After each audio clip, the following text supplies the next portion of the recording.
Assalamu alaikum everyone, this is me Nahil Ehwali. I am 16 years old living in Faisalabad, Pakistan.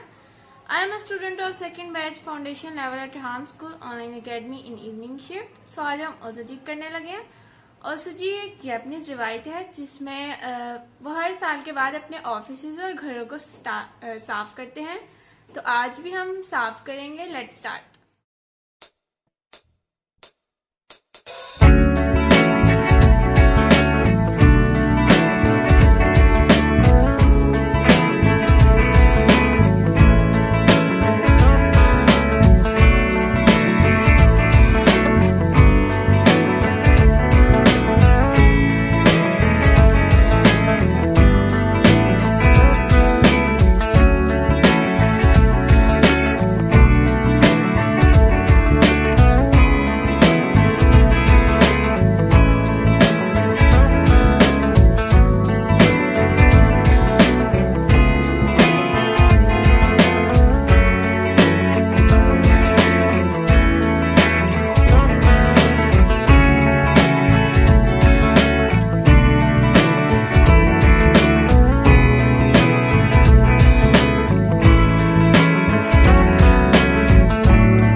आपको हमारी अच्छी लगी होगी। So next video तक के लिए अल्लाह हाफिज़।